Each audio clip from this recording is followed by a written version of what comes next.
Bona vesprada, benvinguts. Seguim en els actes, en les activitats que teníem preparades per al mes de març, mes de la dona, i dins d'aquestes activitats tenim l'exposició que ens acompanya esta vesprada, que es diu Les Marie Curie del Mediterrani.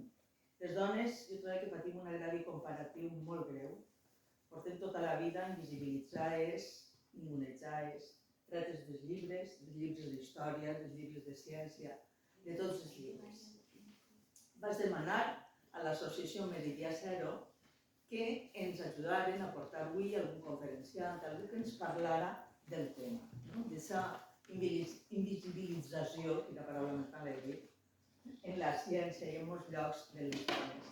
I tenim la sort, gràcies a Meridià Zero, ens acompanya avui Capitolina Díaz Martínez. Vas a dir-vos, vas a posar-me un poquet de llum perquè si no us ho veig. Sí, és catedràtica de Sociologia de la Universitat de València, ha sigut presidenta de l'Associació de Dones Investigadores i Tecnòlogues, directora de la Unitat de Mujeres y Ciencia del MEC, consellera d'investigació en la representació permanent d'Espanya ante la Unió Europea, directora general per la Igualtat en l'Empleo, Ministeri d'Igualtat, professora visitant de les universitats de Harvard i Stanford, entre altres, especialista en gènere i ciència, metodologia d'investigació social i polítiques com amb perspectiva de gènere. Sobretot, és que estic fent una traducció simultània. Sobretot té nombroses publicacions. És creadora d'un curs online o presencial sobre la inclusió de la perspectiva de gènere, sexe, en la investigació i la innovació, que s'imparteix any rere any, en castellà i en anglès, en més d'una dotzena d'universitats espanyoles i estrangeres. És també la creadora del software TALI, traductor del llenguatge incloent.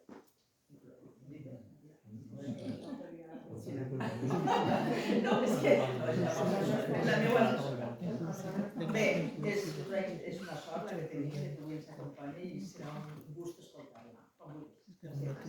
Moltes gràcies.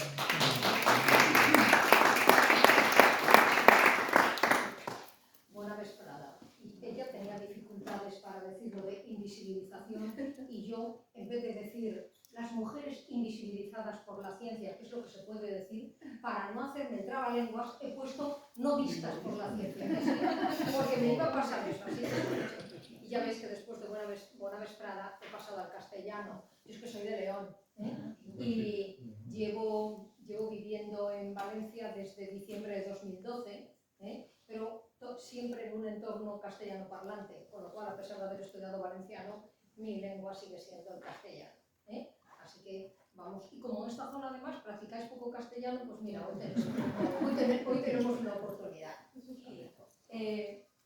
Esta conferencia, vamos, esto de lo que vamos a hablar hoy, voy a enfocar básicamente dos cosas. Uno, esa no visibilidad es, voy por un lado, vamos a explicar en parte la idea que habéis tenido aquí en la biblioteca, que es sacar a las mujeres de ciencia del Mediterráneo, hacerlas aparecer. Pues yo voy a hacer aparecer unas cuantas mujeres de ciencia de todos los ámbitos, de diversos países, etc. Entonces, esa es una parte. Cómo las mujeres nos dedicamos a la ciencia, producimos ciencia, hacemos ciencia, somos los sujetos productores de la ciencia, cuando creemos que los sujetos productores de la ciencia mayoritariamente son los hombres. Pues ya vemos por aquí que tenemos multitud, vamos a ver alguna más. Estas son sobre todo literatas, yo voy a mostrar alguna literata, pero son de otros ámbitos de la ciencia y la tecnología. Luego vamos a ver cómo la ciencia apenas nos ve a las mujeres, no nos ve, no se entera que estamos ahí. Y eso nos puede incluso costar la vida.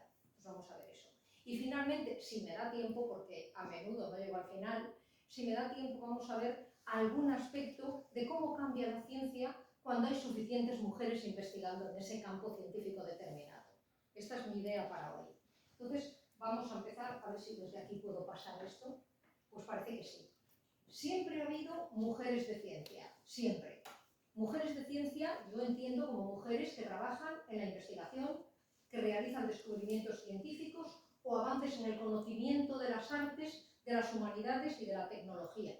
Porque en mi manera de pensar la ciencia, las mujeres literatas también son científicas, que no solamente la ciencia son las ciencias experimentales.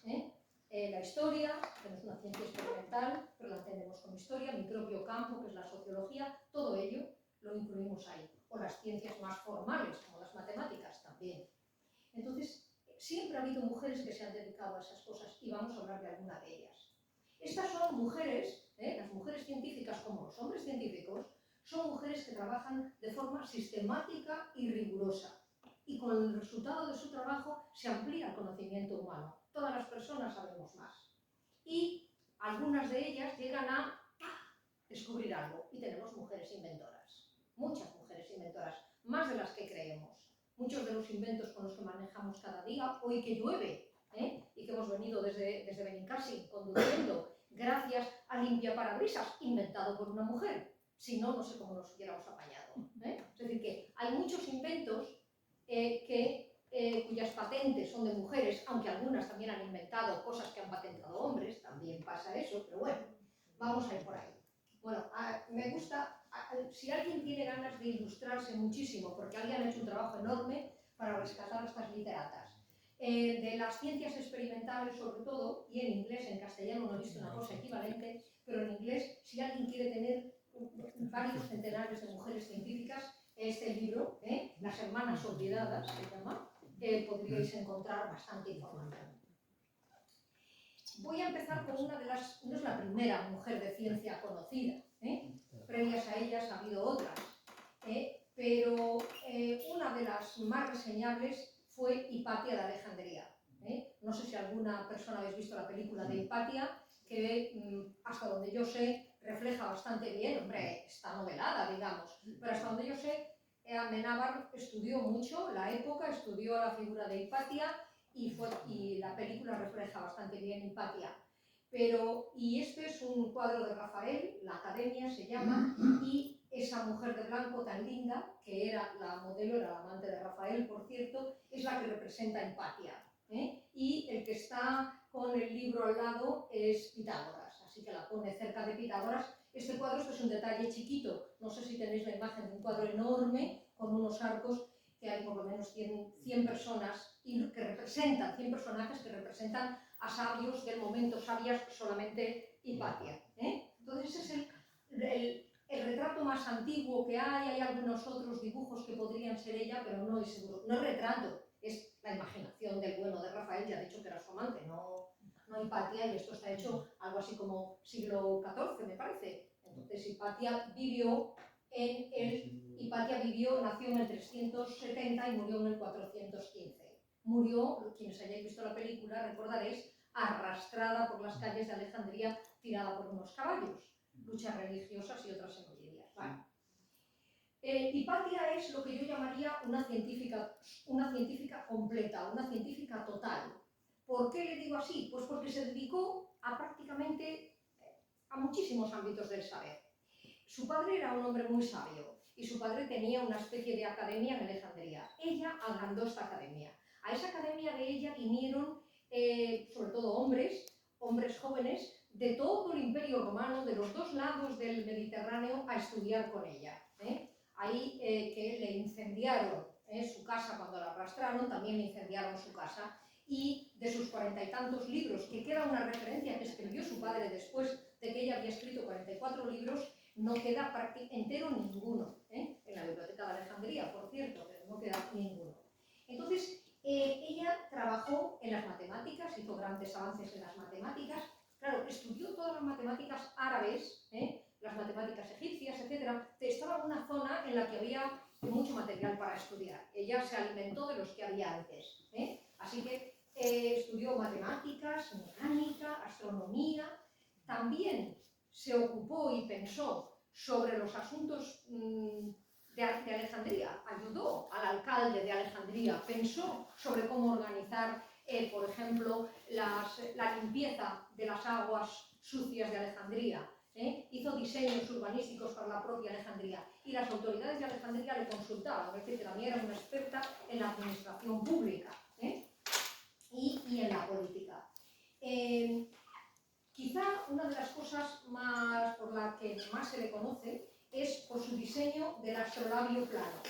El astrolabio, que es un instrumento que ya se conocía antes, que es un instrumento que sirve sobre todo a los marinos para, a través de las estrellas, localizar el punto en el que están y el punto al que tienen que desplazarse, pero antes de ella era un aparato bastante voluminoso y bastante difícil de manejar, y ella fue capaz de crear un astrolabio plano que se siguió usando durante 3 o 4 siglos después de su creación, de su desarrollo por Hipatia.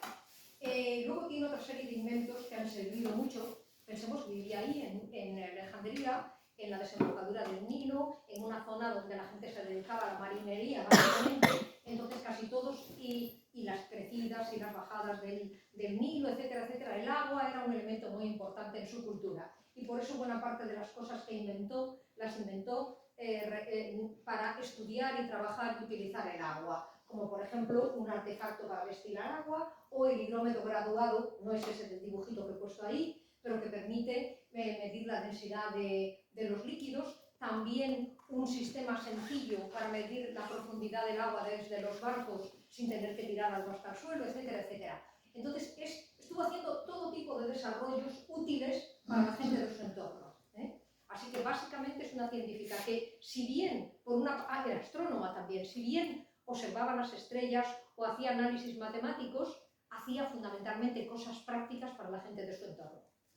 Por eso, haciendo todo ese tipo de cosas, es por lo que yo digo que Hipatia fue una científica total. Y como veis, murió relativamente joven, con 45 años. Le quedaba todavía mucho por inventar y mucho por ver. Pegamos un saltito y nos vamos a la Edad Media, que es el dibujo que Joseph Lluís eligió para la portada, para el cartel. Y ahí tenemos que en uno de estos preciosos libros que los monjes y las monjas copiaban a mano, una de las miniaturas tenemos y se llama Mujer enseñando geometría. Y si esto es un libro que la copia que se tiene, que no se sabe si es el original, es de 1320, y ya tenemos una mujer enseñando geometría, pues quiere decir que tampoco sería tan extraño. En esa época poca gente sabía geometría, muy poca gente en la Europa de entonces, pero entre la gente que sabía geometría, alguna que otra eran mujeres. Y esta, como veis, parece que todo el alumnado que tenga es masculino, es decir, que no había muchas mujeres, había muchos hombres con ganas muchos más hombres con ganas de aprender, y efectivamente las mujeres, como ya ha dicho antes la regidora, suelen tener dificultades, y solemos todavía tener dificultades para según qué estudios. Vamos a ver otra mujer de ciencia y saltamos de ámbito. En la ciencia política, Mary Wollstonecraft. Mary Wollstonecraft es una británica que vivió segunda mitad del 18 y, bueno, también murió joven. Murió la segunda mitad del 18 prácticamente en exclusiva. Y Mary Wollstonecraft, 1759, le pilló la Revolución Francesa. Ella estaba en Inglaterra, pero del otro lado del canal estaba Francia con su revolución. Y ella estuvo estudiando lo que se publicaba durante la Revolución Francesa. ¿Y qué hacía la Revolución Francesa? Y lo que hizo fue escribir un libro, que es La Vindicación de los Derechos de la Mujer, en el que le enmienda la plana a los revolucionarios franceses. Y le dice, señores míos, igualdad, libertad, fraternidad, pero fraternidad entre quiénes y igualdad entre quiénes. Igualdad entre los hombres que tienen un determinado capital, pero no entre los hombres pobres ni entre las mujeres. Las mujeres no entramos en el grupo de igualdad, eso no puede ser.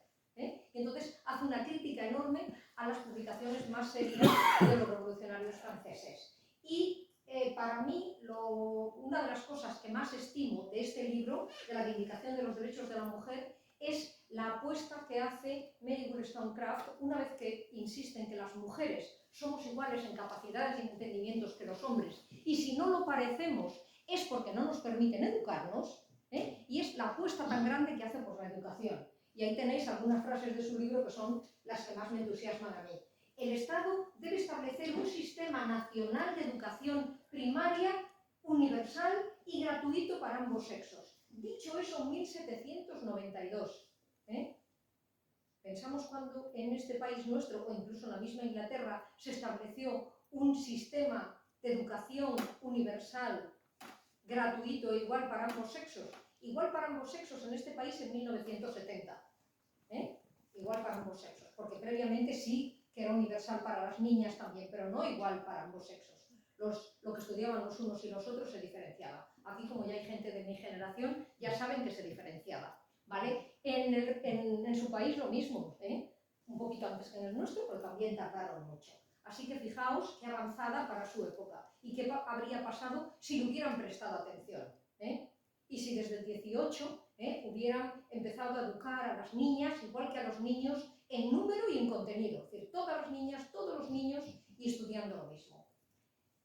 Y luego añade, las mujeres con la educación, y esta frase me gusta porque ahora estamos en la época de las emprendedoras, está de moda lo de ser emprendedor, Bueno, pues ahí apuesta por la emprendeduría con base en la educación. Las mujeres con la educación apropiada ejercerán de médicas, regirán una granja, llevarán una tienda y se mantendrán en pie sosteniendo su propia industria. Otra cosa, que para decirla en el siglo XVIII era mucho decir, porque además no había pruebas de eso, porque no había mujeres médicas, no había mujeres con tienda, no lo sé, pero con industria, pues muy poquitas, algunas sí, algunas sí. Hombre, en este país nuestro hemos encontrado, por ejemplo, hay ánforas de aceite que se han encontrado con origen en Huelva y que se han encontrado en Roma y con el sello de una mujer. Es decir, que en Huelva había una señora que tendría muchísimas hectáreas de olivos y además fabricaba aceite y además exportaba el aceite, exportaba el aceite a Roma. Es decir, que sí que de vez en cuando hay alguna mujer con una industria, pero esa generalización que propone Mary Wollstonecraft, pues no la tenemos. Así que aquí tenemos una mujer pensando sobre la política, sobre cómo tiene que haber la política educativa u otros tipos de política, porque ella plantea el derecho al voto de las mujeres, etcétera, etcétera. Entonces, por eso es filósofa, literata y política. Es una científica política desde mi punto de vista. Y otra que se dedicó a la educación también y que os sonará un poquito más y que es un poquito más joven, creo que la conoceréis, a lo mejor algunas personas la habéis conocido personalmente. Y a mí me emociona estar en una biblioteca que lleva su nombre. Entonces, bueno, aquí la tenéis, no hace mucho que falta, y como ya sabréis, básicamente yo digo, voy a resumir, pues ¿qué digo? Profesora, escritora y activista. Activista cívica, activista lingüística, activista pedagógica, en muchos sentidos. Como ya lo sabéis, porque, bueno, yo sé que aquí lo sabéis, pero pues me parece bien honrarla, ¿no? Pionera en la introducción del valenciano en los centros de enseñanza de la Comunidad Valenciana, autora de material didáctico, cuentos infantiles, novelas en valenciano y de calidad porque recibió numerosos premios y honores por sus publicaciones. En 2016 fue nombrada académica de la Academia Valenciana de la Lengua, que creo que es el mayor honor que puede tener una persona que se dedique al valenciano. La pobre no pudo disfrutarlo mucho tiempo, pero disfrutó de ese honor. Vale, pues es otra, en este caso, científica de la educación, de la lingüística, etcétera, etcétera. Porque además todo eso que hizo, lo hizo, pues también como pasó a Mary Wollstonecraft 2 siglos antes, con mucho esfuerzo, en un entorno que no se lo permitía, porque ella empezó a trabajar en un entorno de dictadura, en el que eso no se podía hacer lo que ella estaba haciendo. Lo sabéis, seguro. Vale, vamos con otro ámbito. Una mujer a la que le tengo una simpatía especial, Melita Benz. Y ella es de las inventoras, de las tecnólogas. Si le quitamos el apellido y nos quedamos solo con el nombre y ya que veis el dibujito, vale. Pues aquí Melita Benz es una señora, o era una señora alemana, finales del 19, una magnífica ama de casa a la que le gustaba hacer las cosas bien. Y había una cosa que no llevaba nada bien, y era que no conseguía filtrar el café de manera apropiada. Usara el filtro que usara, imagino que usaría sobre todo esos calcetines, ¿no? que usábamos ahí con un alambre, esos triangulillos con el alambre, algo parecido, siempre se le colaban pozos. Y a ella no le gustaba nada eso. Y un día estaba en la cocina su hijo haciendo los deberes y se le cayó la tinta y el muchacho cogió un trozo de secante grande y lo puso ahí encima de la tinta. Y cuando Melita vio cómo el secante absorbía la tinta, de repente dijo, absorbe la tinta, pero si le tocas por encima te manchas, es decir, que la tinta pasa. Y entonces, ¡plum! Se le encendió la lucecita esa, de que con los tebeos, ¿no? Ponían los de la lucecita, o en el mundo más científico dicen el momento eureka, ¿no? Eureka, lo descubrió. Dice, voy a probar con un filtro, dame una, porque con un secante, media paginita de esas de secante. Hizo un cucurucho, lo puso en una jarra, preparó el café y le salió un café filtrado sin una gota de pozos. ¡Qué maravilla! Ya siguió haciendo eso y ya cayó en la cuenta que lo que tenía que hacer era fabricarlo. Y creó una empresa que le llamaron la empresa Merita Benz, porque Benz es su apellido, bueno, de su marido, porque en Alemania, ya saben, las mujeres al casarse pierden el apellido, y montaron la empresa de las fábricas Melita, que, y ya veis que tienes Melita, se sigue vendiendo con el nombre Melita, los filtros, y diseñaron diversos tipos de jarras, y bastantes años después diseñaron otro tipo de filtro para las infusiones, así que también fue obra suya. Y hay otras cosas, a ver, no sé si tengo aquí cosas que me... No, perdón, ay, que me he pasado. Es que voy a ver si seguir para atrás, porque si no estropeo el interés. No me deja. ¿Esto sirve para eso? No. Bueno, pues no leamos esto, por favor. Melita Benz tiene otra cosa muy interesante para mi gusto, y es que la empresa que ella montó es probablemente una de las empresas más amigable para los trabajadores y las trabajadoras que podamos imaginarnos. La cantidad de beneficios sociales que pueden disfrutar los trabajadores de Melita Benz ahora es gigantesca, la lleva un nieto suyo, sigue funcionando, la podéis buscar en internet. Pero cuando ella la montó, los derechos de las personas que trabajaban en esa fábrica no había empresas con ese número de derechos en ningún lugar de Alemania. Fue extraordinaria, es decir, que no montó una empresa sí para ganar dinero, sí para seguir con sus inventos, pero no para explotar a las personas que trabajaban con ella. Así que tuvo también esa distinción. ¿Tiene algo que ver con la marca de coches Mercedes? No, debe ser que es un apellido con Pérez o así, porque no. Yo lo averigüé también, porque fue la primera pregunta que se me ocurrió. Digo, lo mismo su marido ya era un gran empresario y todo eso, pero no. Hasta donde yo he averiguado, no tiene nada que ver. Y me dijeron además eso, dice, no, eso es un apellido relativamente común. Entonces, bueno, ahí tenemos a una inventora, Melita Benz. Es decir, que también tenemos a las que estudian muchísimo, como puede ser Mary Wollstonecraft, que viene de una familia culta, intelectual, inglesa, la propia Carmen, que viene de una familia de maestros, y esta señora, pues una ama de casa, pero una ama de casa que con constancia y de manera sistemática, y utilizando el ensayo y el error, porque había ido probando toda clase de telas, el ensayo y el error es lo que usa la ciencia, fue hasta que encontró el filtro apropiado, ¿vale? Entonces, ahora quería deciros, doña Angelita, no sé si habéis oído hablar de ella, mi padre es gallego y a mí me gusta hablar de doña Angelita, bueno, por dos razones. Una, porque ella, para empezar, es leonesa como yo, nació en Villamanín y a mitad del... cuando nació a principios, es que lo tenía en la anterior, pero no puedo verlo porque no sé ir hacia atrás. ¿Alguien sabe ir hacia atrás? A ver si doy a este. Vicent. No sabemos ir hacia atrás. No, ¡ay! Voy peor. Lo voy estropeando. Pues ahora sí que tengo que ir hacia atrás. Ahora sí voy. A ver, aquí. ¡Ay, señor! Arriba a la derecha. Arriba a la derecha. ¿Hay ¿Este? dos flechas? ¿Este? No. ¿A la derecha? ¿Este? Al otro. No se me lo hace grande.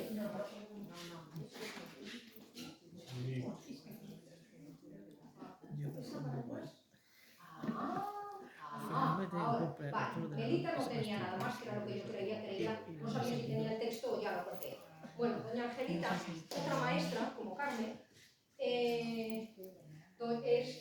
se llamaba Ángela Ruiz Robles y, bueno, nació en un pequeño pueblo muy frío, ahora mismo tendrá medio metro de nieve, Villamanín, en la provincia de León. Y se hizo maestra y trabajó algo de tiempo en León, pero básicamente trabajó en Galicia. y Galicia dice que era una maestra gallega, la consideran gallega. Yo me acerqué más a ella con simpatía por eso, porque mi padre era gallego, pero luego ya descubrí que no, que ella era de Villamarín. Y bueno, es esta señora. Me apeteció poneros ahí las dos fotos porque una es de joven, y ya veis, con esa ropita de los años 20, una cosa así, y ya de más mayor. Y esta mujer era una maestra muy vocacional, porque trabajó mucho tiempo en el Ferrol, en zonas cerca del Ferrol, y se empeñaba en que su alumnado realmente se tomase en serio lo que había que hacer y aprendiese. Abrió clases por la tarde para las personas que trabajaban en astilleros o donde fuere, etcétera, etcétera. Pero me parecía que buena parte del material que se utilizaba era bastante obsoleto. Y entonces se puso a pensar cómo podrían tener cada estudiante a su disposición y de manera fácil una especie de gran enciclopedia que fuera fácil y entretenida de manejar. Y entonces inventó lo que ahora tendríamos que llamar el libro electrónico, que entonces se llamaba pues, el libro de doña Angelita. En realidad, quienes han desarrollado el ebook o cualquiera de los otros, el iPad, etcétera, etcétera, dicen que las bases en las que está hecho el libro de doña Manolita, mecánicas, no electrónicas, mecánicas, son las mismas con las que trabajan ellos. Ella la puso en una especie de caja, de cabás, era lo que entonces se llamaba un cabás verde clarito, con 3 grandes papiros que se desenrollaban en 3 idiomas diferentes, y podrías ir tirando y buscando lo que querías de cada cosa. Y tenías una información riquísima, como una gran enciclopedia, pero muy fácil de manejar, buscando justo lo que querías. Y esto nadie había visto ninguna cosa que se le pareciera. Y bueno, le puso además una pila para que pudiera funcionar, para que tú pudieras apretar el botoncito, escribir con lo que necesitabas y pasaron las hojas, también para que le sirviera de libro a cualquiera y lo pudiera leer con escasa luminosidad, porque además alguna gente la que trabajaba con ella no tenía muy buen sistema de luz en casa, o que estudiaba con ellas y no tenía su propia lamparita, etc. Y estuvo insistiendo muchísimo con gente adinerada. Ella nada más era maestra, y los maestros de esa época desde luego tenían unos salarios escuálidos. Estuvo intentando que patentó el libro, y una vez que lo patentó intentó que se lo produjera, pero no pasó del piloto que se hizo ella. No consiguió que se lo patentaran. De habérselo patentado, seguramente las cosas serían distintas y seguramente todo el mundo la conoceríamos, e incluso es posible que el iBook y estos otros, el iPad, etcétera, etcétera, hubieran surgido antes, es casi seguro, pero eso se olvidó ahí y nadie la tiene en cuenta. Y otra cosa que nos preocupa ahora, bueno, y eso que ahora las mochilas tienen ruedas, pero lo que nos preocupa de la carga que llevan, ella dice, es que con este cabas no necesitan ninguna otra cosa más que un cuaderno para ir a la escuela, es decir, que también se preocupaba de eso. Bueno, pues aquí tenemos a una señora, una inventora, y además pues es una inventora maestra. El arte también es un espacio donde las mujeres hemos estado, pero apenas se nos ha notado. Y este es un póster que crearon un grupo estadounidense ellas se llaman a sí mismas algo así como guerrilleras informáticas, ellas se llaman, ya lo veis ahí, Guerrilla Girls, y es que hacen un juego de palabras. Guerrilla es una de las pocas palabras que el castellano le ha dado al inglés. En inglés no tienen una palabra inglesa para decir lo que es una guerrilla. La guerrilla es una palabra que nos inventamos nosotros, creo que allá cuando Napoleón invadió este país, debió ser más o menos, no estoy segura, pero como Napoleón tenía un ejército, nosotros no teníamos tanto, pues en vez de hacer guerras, hacíamos guerrillas, y nos inventamos la palabrita, creo que es así, lo mismo me lo estoy inventando yo también.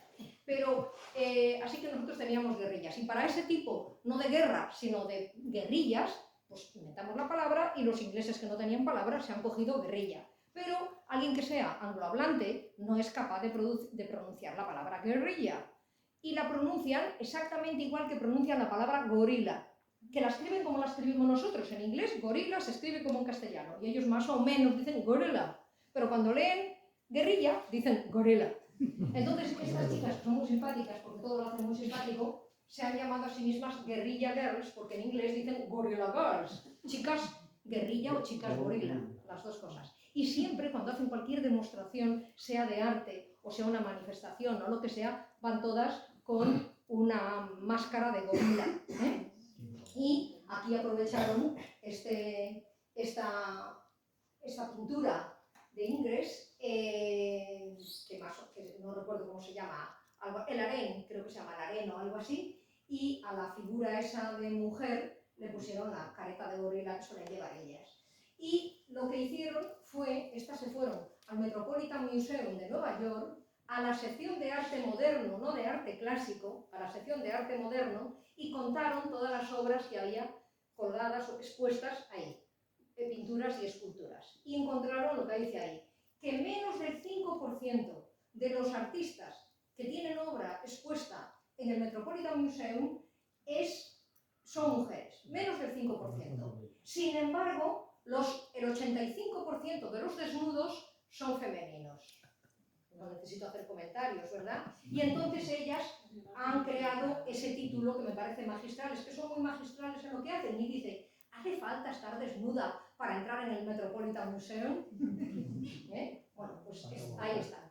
Es una denuncia de cómo las mujeres resulta que les servimos al arte para ponernos de modelos desnudas, pero nuestras obras no nos las cuelgan.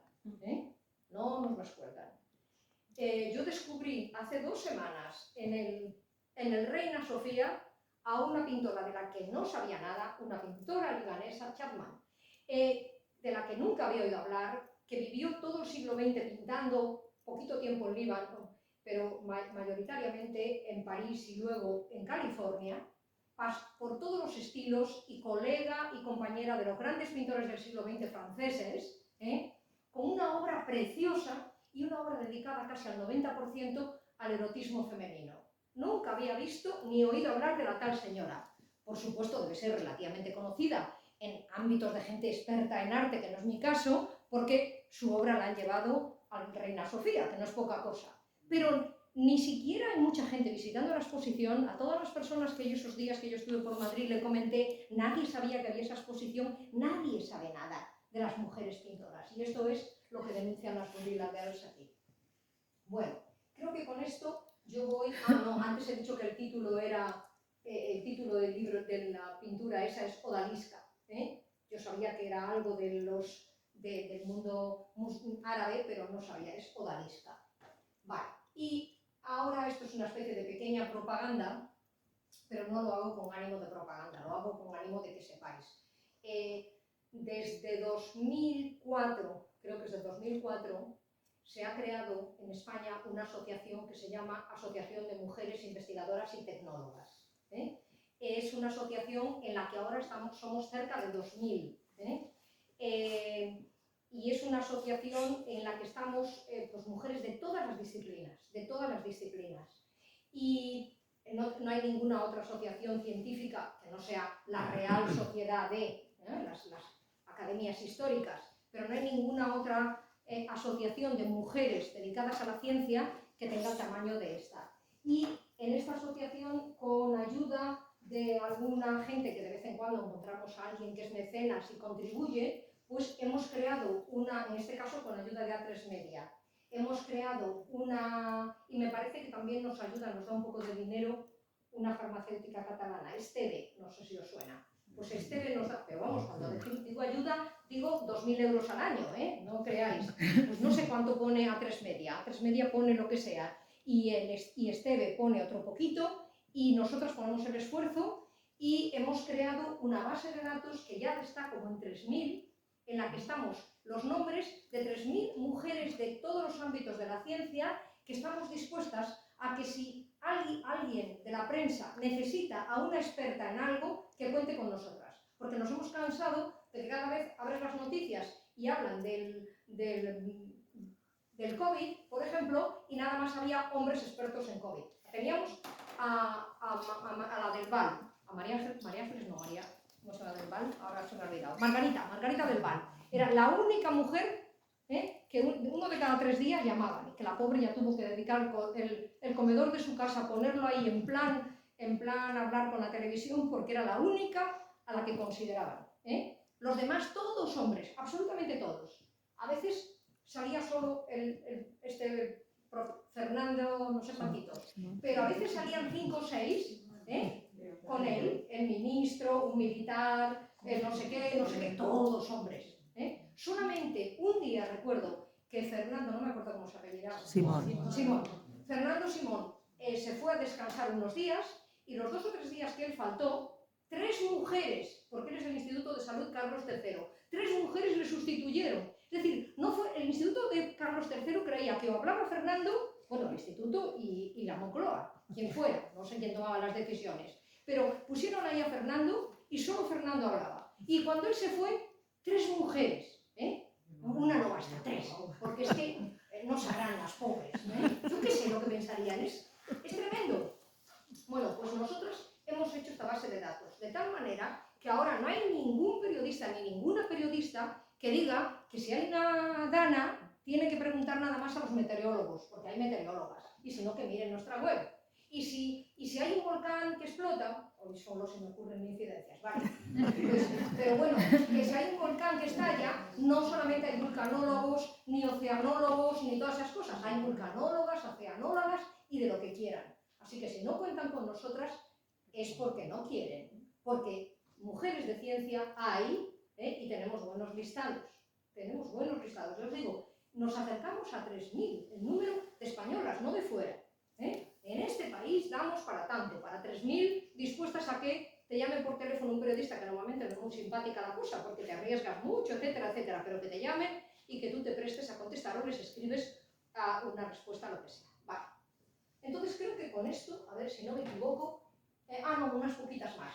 ¿Cuántas científicas somos en la Unión Europea? Mira, somos más de las que se puede pensar. En 5 Estados miembros de la Unión Europea, la mayoría de las personas que se dedican a la ciencia y a la ingeniería son mujeres. En Lituania, el 57%, en Bulgaria y en Letonia, 53%, en Portugal, el 51%, y en Dinamarca, 50.3% de la gente que se dedica a la ciencia y a la ingeniería son mujeres. Así que no en todas partes son las cosas iguales.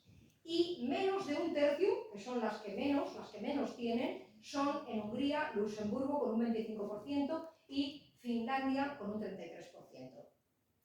Entonces todas esas somos. ¿Cómo estamos en España? ¿Cómo estamos las españolas? Pues ahí estamos. Las que les he puesto, la línea es azul. Esos son los 27 países de la Unión Europea. Esta es la media, que está el 41% de las personas que se dedican a la ciencia y a la ingeniería en los 27 países de la Unión Europea somos mujeres, y España estamos aproximadamente en el 43%. Estamos un pelín por encima de la media, que no estamos realmente mal en ciencia. Debo decir que en todos los países hay más mujeres dedicadas a la ciencia en la administración pública, universidades, centros de investigación públicos, también comunidades autónomas que también tienen, por ejemplo, en Valencia tenemos cerca de nuestra casa el FISABIO, que es un centro de investigación biomédica extraordinario, y tenemos otro centro de investigación biomédica en la otra punta de Valencia, que es el Príncipe Felipe. Esos son centros públicos, así que tenemos centros públicos importantes en las comunidades autónomas, centros públicos estatales, y en estos son en los que hay más mujeres notablemente que hombres. En la empresa privada, en España, me parece que no llegamos al 33, estamos en torno al 30 en la empresa privada, y pasamos como el 45, una cosa así, en la administración pública, ¿vale? Esto es la situación de las mujeres en la ciencia. Entonces, bueno, hasta aquí yo quería hacer notar esto, que siempre ha habido mujeres de ciencia, siempre nos hemos dedicado a las cosas más diversas en la ciencia, y cada vez somos más. Esto es lo importante, cada vez somos más. Ahora vamos a ver cómo nos mira la ciencia a las mujeres. Y aquí la palabrita, nos invisibiliza. Vale. ¿Cómo nos contempla la ciencia? Pues la ciencia, en primer lugar, no nos ve, no sabe que estamos, no nos estudia. Y cuando nos estudia prácticamente aquellas cosas que nos distinguen de manera notable de los hombres. Por ejemplo, nuestro sistema reproductivo es lo que más nos estudia.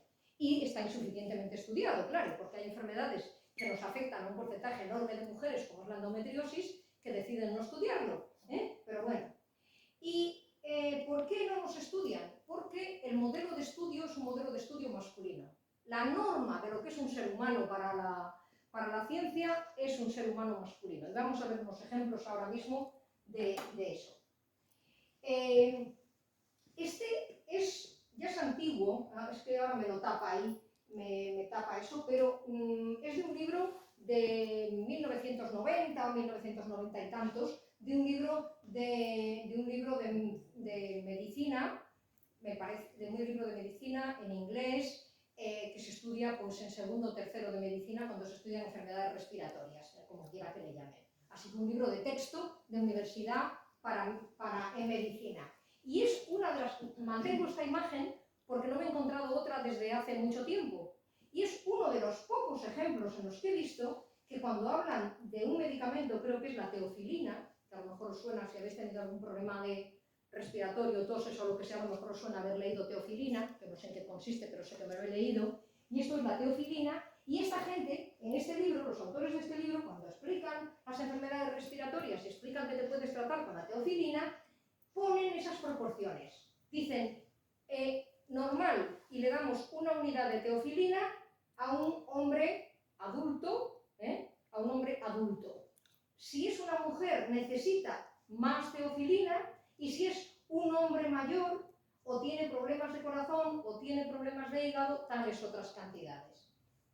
Y, a ver, si recordáis cuando os leéis los prospectos de los medicamentos, a menudo dicen niños menores de 12 años, mujeres embarazadas, personas de más de 65. Y ahí se acaba todo. Como si los hombres y las mujeres fuéramos iguales. Y claro, la media de los hombres tiene pues como unos 15 centímetros más que las mujeres, como unos 15 kilos más que las mujeres, como un no sé cuánto por ciento más de masa corporal que las mujeres. Nosotras tenemos en torno al 13% más de panícula adiposo que los hombres. Y eso nos cambia, de tal manera que para la mayor parte de los medicamentos, o bien ellos están inframedicados o nosotras supramedicadas.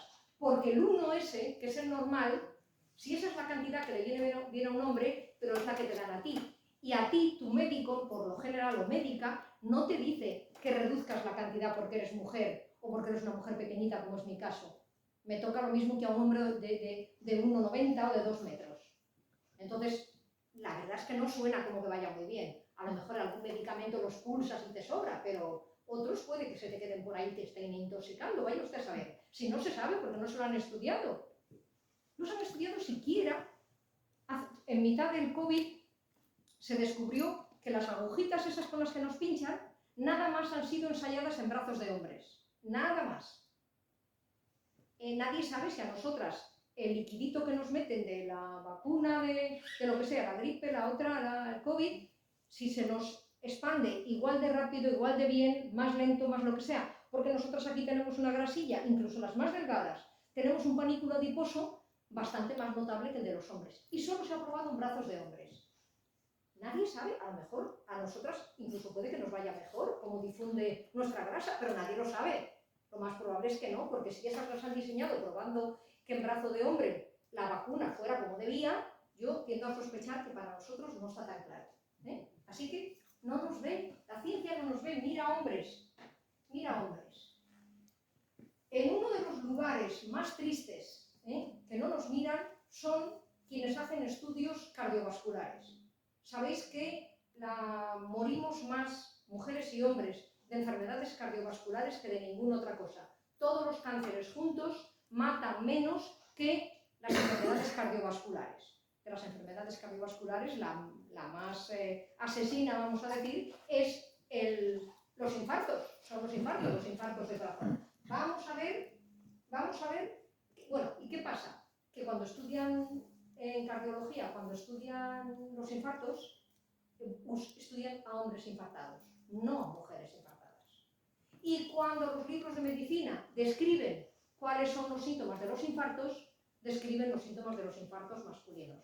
Yo creo que si os digo que cuáles son los síntomas de un infarto, empezáis a pensar que es dolor, opresión, calor en el pecho, que irradia por el brazo izquierdo, ¿verdad que os suena eso? Eso que veis ahí a la derecha.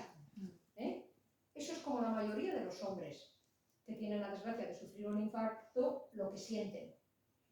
Aproximadamente el 80% de los hombres. La mayoría de las mujeres, también aproximadamente el 80%, cuando tienen un infarto, tienen alguno o varios de esos otros síntomas de la derecha. Como si les tuvieran un gran peso en el estómago, dolores punzantes en la parte alta de la espalda, sudores fríos, mareos, náuseas, cansancio, dificultad de respirar. No se parecen en nada, ¿verdad? Así que si cualquiera de nosotras o de vosotros experimenta alguna de estas cosas, no piensa que está teniendo un infarto. Por lo tanto, no se va corriendo a urgencias. Aguanta en casa un rato, se toma alguna tila o alguna cosita así a ver si se tranquiliza, se tumba un ratito, pero no se le pasa. O sea, al final acaba yendo a urgencias. Llega a urgencias y se encuentra que la médica o el médico de urgencias no ha estudiado que eso que esta señora le cuenta sea un síntoma de infarto. Con lo cual, no sé si sabéis que en los hospitales hay una línea que incluso suele tener un color para la gente que entra con infarctus o entra con ictus. Pues en lugar de ponerte a toda pastilla por la línea rápida, ahí te esperas en urgencias a que te toque. Alguna gente tiene que esperar demasiado y ya no llega. Vale, algunas mujeres sobre todo. Entonces, y cuando te atienden, hasta que descubren que lo tuyo puede ser un infarto, pasa mucho rato, porque no tienen esa información. Yo he revisado libros de cardiología que se estudian hoy en las universidades. He revisado libros de los que estudian, ¿cómo se llama?, en emergencias sanitarias. Hay un módulo de formación profesional que son emergencias sanitarias y también describen los síntomas de infarto. Y he revisado lo que estudian la gente que acaba de medicina y hace los cursos MIR para trabajar en un hospital público, los apuntes de MIR. Y en ninguno de esos tres sitios, que es la gente que te va a atender cuando te pase algo, en ninguno de esos tres sitios se explica que hay una diferencia de síntomas entre los de las mujeres y los hombres, la mayoría que están sufriendo un infarto. Aproximadamente somos 80-20, 20-80. Como el 80% de nosotras, si tenemos un infarto, tenemos estos síntomas, aunque hay un 20% de nosotras que puede tener los mismos síntomas que a los hombres. Y los hombres lo contrario. La mayoría, como en torno al 80%, sufren ese síntoma y los otros sufren otro.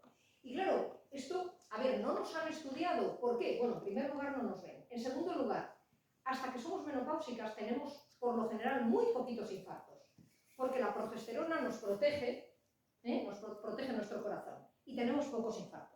Pero claro, con la esperanza de vida tan alta que tenemos ahora, la media de la menopausia está entre 45 y 47, algo así, te quedan todavía, vamos, otros 40 años prácticamente, y que ya estás igual de desprotegida que los hombres. Para tu corazón ya eres como un hombre, porque ya no tienes progesterona que te proteja.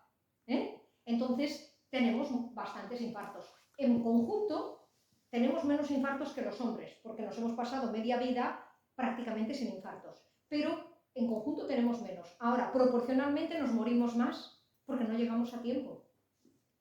Primero, porque tú no vas, que no te lo sabes, ni la gente de tu entorno, y segundo, porque quien te tiene que tratar tampoco lo sabe, lo cual es triste. Y se sabe desde 1991 que esto es así.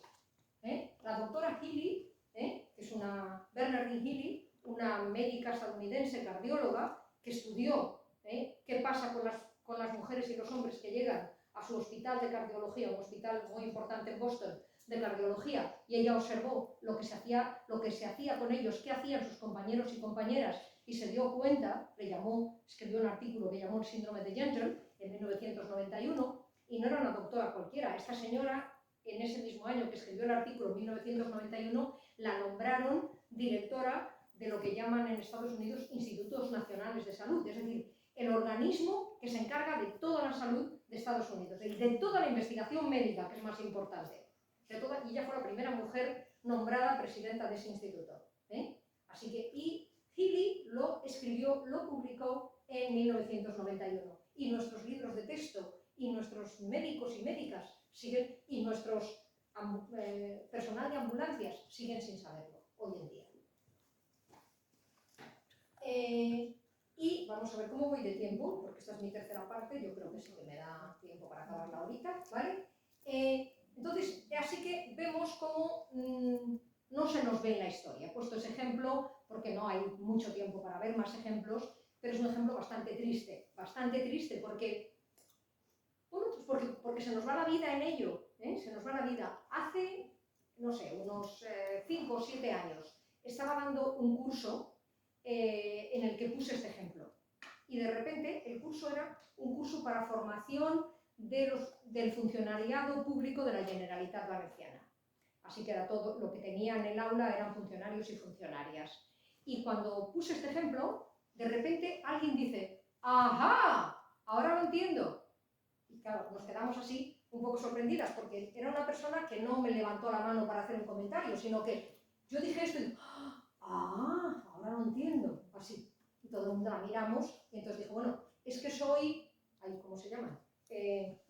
Cuando estás muerta, los médicos que te miran, ¿cómo se llama? Forense. Forense. Dices que soy forense, claro, tengo que aclararlo. Soy forense y trabajo en la fe. Y dice, estoy preparando con unas compañeras una comunicación, bueno, un póster para un congreso. Dice que no sabemos lo que pasa, pero vamos con las preguntas. Y es que nos hemos fijado que en el tiempo que llevamos ahí trabajando, unos pocos años, nos llegan las mujeres, sí, los cuerpos, las mujeres fallecidas que nos llegan, fallecidas por lo que sea, normal, las han atropellado o cualquier otra cosa, porque no cualquier fallecido necesita pasar por un forense, ¿no? Bueno, normalmente son accidentes y cosas de ese tipo, o asesinatos, cosas de ese estilo.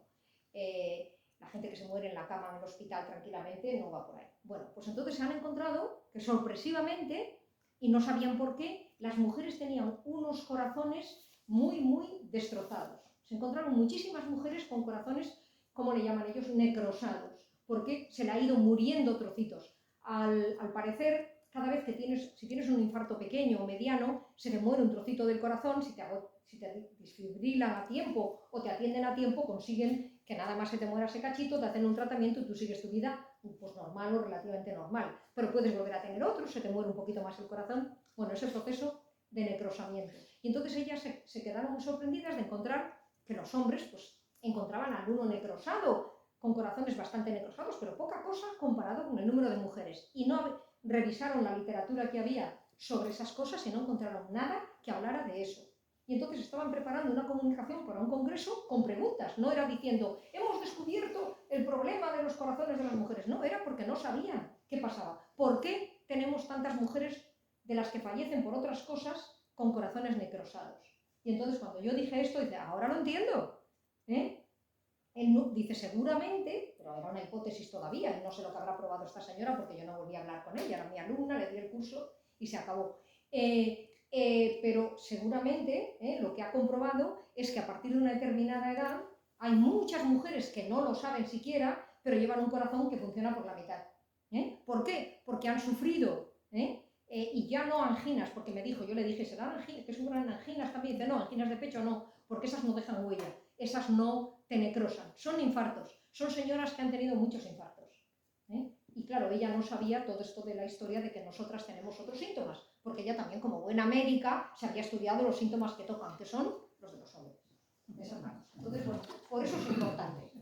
Es muy importante que se nos tenga en cuenta. Necesitamos que nos vean los médicos y que nos vean todos los demás. Nos vean los médicos, nos vean los que diseñan las ciudades, nos vean los que diseñan los coches, etcétera, etcétera.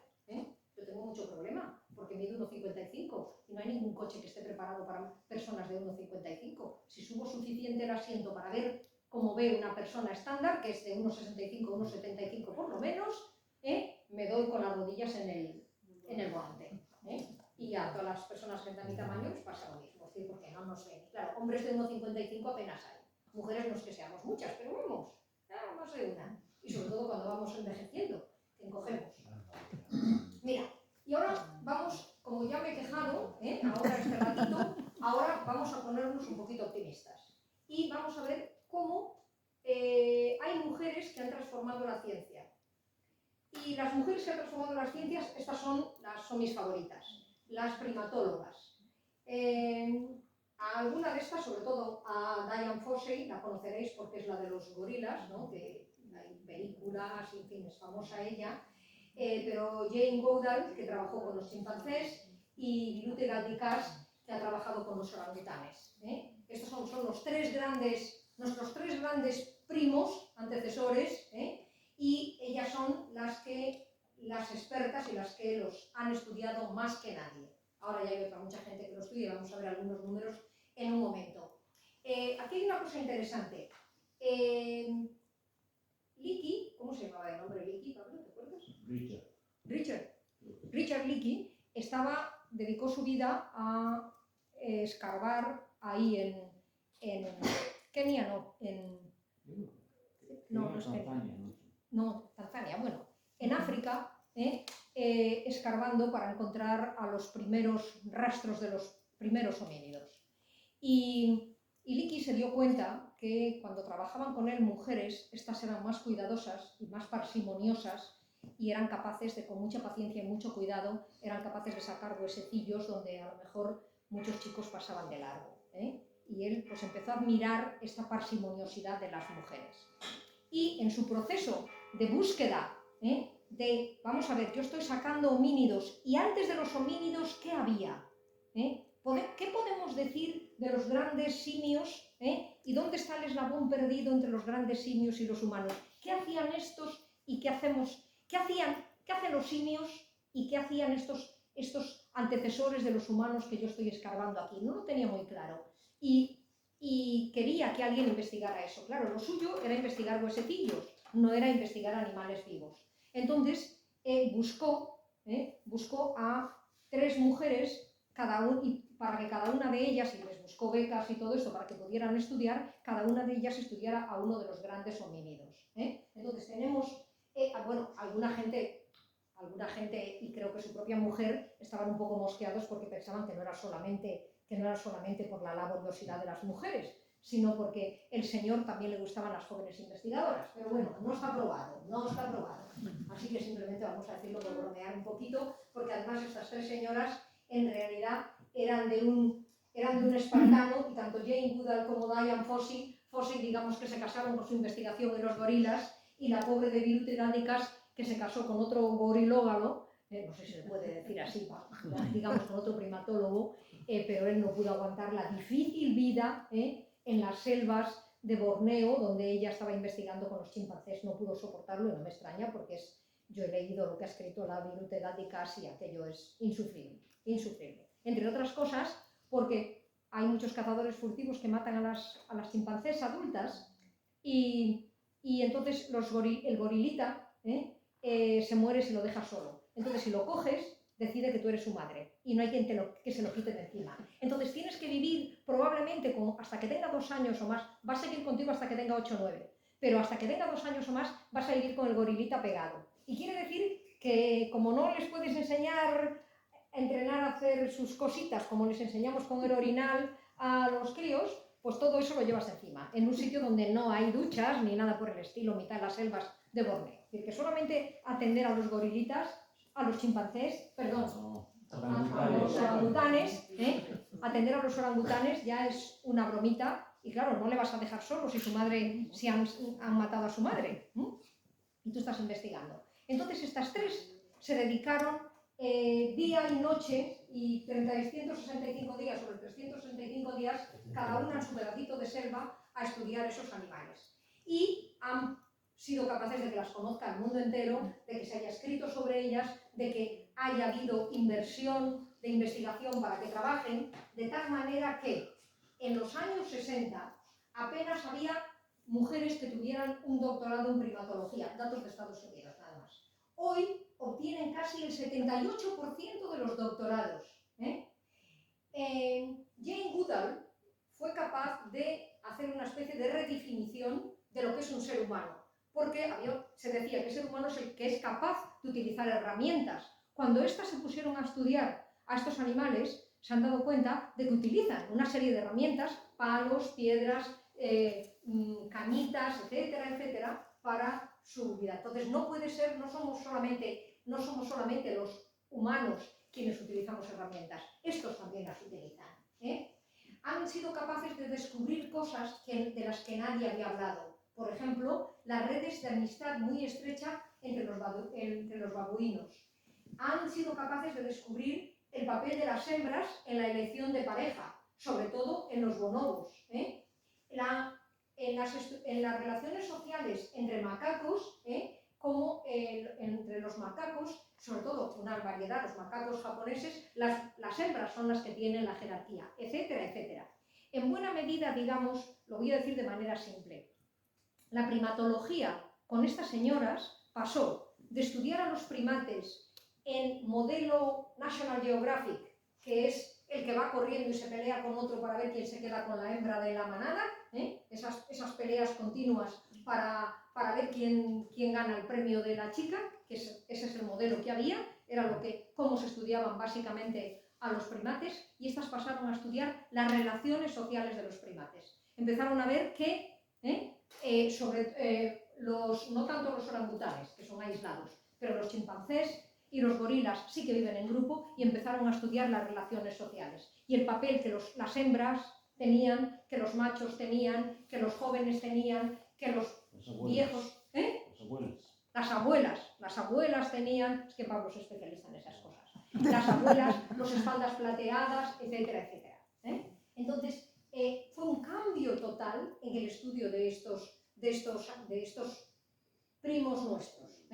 Y esa manera de estudiarlos, ese cambio de enfoque, es lo que ha llevado que se pasara de que no hubiera chicas estudiando primatología a que ahora más de 3/4 de quienes estudian primatología sean chicas, como nos ha pasado en medicina, por otras razones, que ahora también pasa del 75% las que estudian medicina y acaban la carrera. Bien, pues entonces aquí tenemos que es una disciplina que el que hayan aparecido mujeres en ella ha llevado a que la mirada en esa disciplina y en esa investigación sea diferente. Le han dado la vuelta a la disciplina. Y ¿hay alguna otra disciplina en la que el que haya trabajado mujeres extraordinarias ha cambiado algún aspecto? En ninguno, al menos que yo sepa, tan importante como en la primatología. Pero hay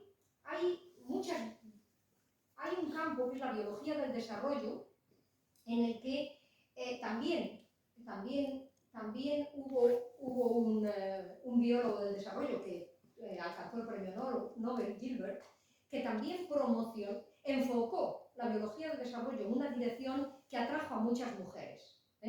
Así que también hubo ahí un señor un poco impulsor. Pero hay una colección enorme de biólogas del desarrollo que han hecho avances extraordinarios. Mi favorita es esa señora que veis ahí, que se llama Nusley Ball, su apellida Nusley Ballhart.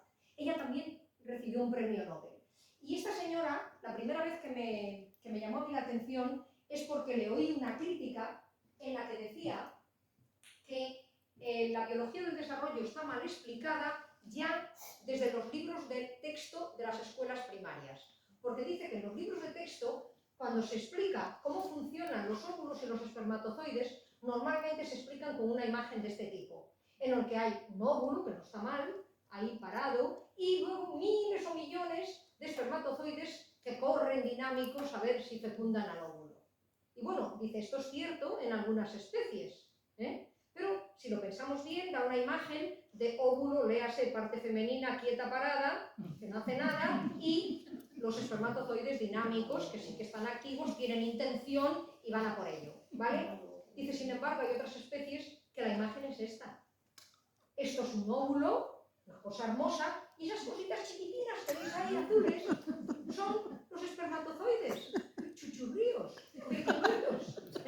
Entonces, claro, si te muestran las dos imágenes, puedes pensar que las cosas son notablemente variadas. Y entonces ella, el Nobel no se lo dieron por esto, pero ella lo que desarrolló fue movió la biología del desarrollo hasta estudiar lo activos que son los óvulos y lo que activo que es todo el sistema reproductor femenino. Porque la mirada antes estaba puesta primero en los espermatozoides, que son los que van. Dice, bueno, mira, es que la mayor parte de las especies, los óvulos, desarrollan alrededor una especie de corona que puede ser atractiva o repelente. Y depende la situación en la que esté la hembra puede ser una mujer. La hembra que tenga ese óvulo maduro, esa coronita de alrededor, que ella le llama halo, me parece, efecto materno, halo de efecto materno, puede atraer a los espermatozoides porque está en condiciones, está muy receptiva y quiere realmente que se fecunde su óvulo, o si está en unas malas condiciones puede ser repelente. Y entonces esa aura alrededor no deja que entren los óvulos, los elimina, acaba con ellos, los empuja fuera. Empezó por ahí. Y a partir de ahí empezó a estudiar todo el proceso, desde donde empieza el óvulo, bajando por trompas de falopio, etcétera, etcétera, todos los movimientos, etcétera, etcétera, y cómo todo el sistema reproductivo de las mujeres, que no se sabía hasta ese momento, tiene una actividad y un dinamismo que incluso un óvulo fecundado y bien fecundado, depende cómo se comporte todo el sistema reproductivo, puede no llegar a buen fin, o puede llegar a buen fin. Y eso es una actividad del sistema reproductivo que no estaba siendo tenida en cuenta. Entonces, bueno, en esa línea han surgido muchas mujeres porque es una cosa que nos ha interesado más a las mujeres que a los hombres. Y igual que antes me gustó decir que Melita Benz, la fábrica que creó fue una fábrica con unas condiciones laborales extraordinarias y justas, me gusta decir que Nusreif Borjan, al igual que otras mujeres que han tenido premios en mi propio campo, María Ángeles Durán, que le han dado el Premio Nacional de Sociología, nunca se lo habían dado a ninguna persona de Sociología el Premio Nacional de Ciencias Sociales, y después de ella nada más se lo han dado a otro señor, porque no nos lo dan a lo de Ciencias Sociales, es una cosa muy amplia y le toca a cualquiera menos a gente de Sociología. Pues a la primera persona de Sociología, María Ángeles Durán. Y ya digo, esto fue hace unos 20 años y nada más le han dado a otro señor, y las dos han hecho algo parecido. Con el dinero que le dieron del Nobel a la Nusreif Borjan y con el dinero que le dieron a María Ángeles Durán del Premio Nacional, lo han entregado para una fundación, y en el caso de la Nusreif Borjan, una fundación para investigadoras alemanas embarazadas. Entonces, si tú eres una investigadora alemana y estás embarazada, puedes pedir el premio y entonces te dan, el premio no, la beca, puedes pedir a la fundación una beca y te dan una beca. Me parece que es más o menos, la última vez que lo vi, más o menos venía a ser durante 2 años del equivalente aproximadamente a 2.000 euros. 2.000 euros que los puedes emplear bien para tener una niñera que te atienda a la niña al mes. ¿Qué he dicho el año? No. Al mes, perdón. 2.000 euros al mes. Una niñera que te atienda a la niña, o bien para que tu centro de investigación pague a alguien para que haga la parte más rutinaria de tu trabajo. A ver, lo explico. En el caso de España, la mayor parte de las investigadoras e investigadores somos profesoras y a la vez investigadoras. Pues nos llamamos PDI, personal, docente e investigador. Entonces, cuando tu trabajo como docente, como profesora, si dejas de hacerlo 2 años o 3 años no pasa nada, porque el mundo de la docencia no varía o varía a velocidades muy lentas. Pero el mundo de la investigación no puedes dejarlo 2 años, aunque te haya nacido una criatura. Porque, para empezar, la mayor parte de las investigaciones las haces con un dinero que has ganado para un proyecto. Y el proyecto empieza en no sé qué año y acaba 3 o 4 años después. Si tú te estás 2 o 3 años fuera, se acaba el proyecto y tú no has podido hacer la investigación. Y el dinero ya no puedes recobrarlo. Tienes que devolverlo. Y además, con una mala puntuación, porque no has hecho la investigación que te habías comprometido. Entonces, en nuestro caso, que somos profesoras e investigadoras, si nos dan una bequita de 2.000 euros y en vez de dármela a mí, que se la den directamente a la Universidad de Valencia, la Universidad de Valencia, mientras yo estoy embarazada, contrata mejor a otra señora, pero contrata a una profesora asociada que da mis clases, y yo nada más me dedico a mi investigación, aunque tenga una criatura, puedo hacer la investigación. Por lo tanto, no pierdo la comba de los hombres que no pierden ese tiempo, y puedo seguir con el ritmo normal y puedo seguir desarrollándome como los hombres. Entonces, esta señora ha creado esa fundación, que me parece magnífica. Y ya está. Tenía unas cuantas propuestas de cambio, pero creo que no vale la pena, porque creo que las propuestas de cambio se las tendría que decir a la ministra de... Bueno, no es de lejos de aquí, pero no creo que nos oiga, entonces lo podemos dejar aquí porque ya se nos va a hacer tarde y hay gente que tiene que irse. Así que lo dejamos. Muy bien.